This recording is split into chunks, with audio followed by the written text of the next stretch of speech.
brought to you by Palvi Agrico. आता शेतीसाठी जे काही लागणार ते घरपोच मिळणार, तेही मोबाईलच्या एका क्लिकवर.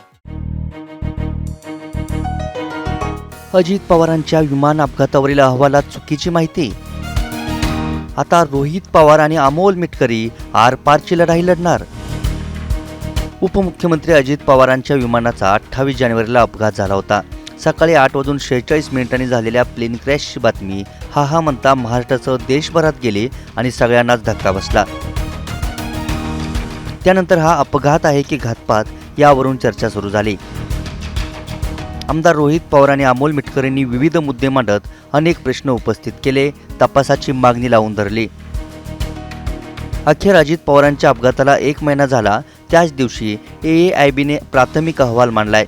काल समोर आलेल्या प्राथमिक अहवालावरून मात्र आमदार रोहित पवार आणि अमोल मिटकरींनी पुन्हा एकदा हल्लाबोल केलाय. बारामती एअरफील्ड हे महाराष्ट्र राज्यातील बारामती जिल्ह्यात आहे या मुद्द्यावरून अहवाल गांभीर्यतेनं बनवला नाही असा दावाही केलाय. आमदार रोहित पवार म्हणतात, प्राथमिक अहवालात AAIBने कोणता प्राथमिक निष्कर्ष काढला? CID या अहवालाचा आधार घेऊन कसा तपास करणार आहे? या अहवालातील पान क्रमांक 4 वरील मुद्दा क्रमांक 5.1 मधील Baramati airfield is situated in the Baramati district of the state Maharashtra हे वाक्य AAIBने अहवाल किती गांभीर्यतेनं बनवलाय हे दाखवण्यासाठी पुरेसं आहे.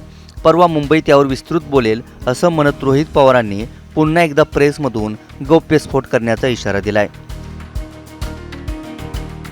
दुसरीकडे अमोल मिटकरींनी सुद्धा टीकेची जोर उठवली आहे. मिटकरींनी AAIBच्या अहवालातील कोणकोणत्या चुकीच्या गोष्टींवर बोट ठेवलंय तेही पहा.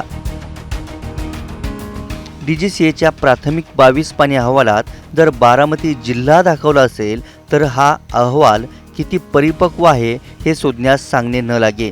शीतावरून भाताची परीक्षा अशी प्रतिक्रिया मिटकरींनी पहिल्या पोस्टमधून दिली आहे. याशिवाय अजितदादांचे विमान अचानक आडवे होऊन पडले. आडवे होताना कोणत्याही झाडाला धडकले नाही असा दावा करत AAIBचा दावा अमोल मिटकरींनी खोडून काढलाय. DGCA, VSR, AAIB कोण कुणाला वाचवतंय तेच कळेना, मात्र महाराष्ट्राला दूध खुळस समजू नका म्हणत अमोल मिटकरी आक्रमक झालेत.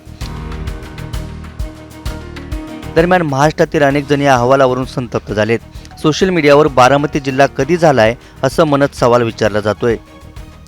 अहवालात बारामती तालुक्याला बारामती जिल्हा म्हणाले ही फार मोठी चूक आहे. याची सखोल चौकशी झाली पाहिजे. सर्व लबाडी खोटेपणा सिद्ध झालाय. आर या पार होऊन जाऊ द्या अशा आक्रमक प्रतिक्रिया सोशल मीडियावर पाहायला मिळत आहेत. त्यामुळे अजितदादांच्या अपघाताच्या तपासाची दिशा पाहता आता रोहित पवार उद्याच्या प्रेसमधून कोणता गौप्यस्फोट करणार, या प्रकरणात कुणाकुणाची नावं घेणार याकडे लक्ष असेल. ब्युरो रिपोर्ट, मुंबई तक.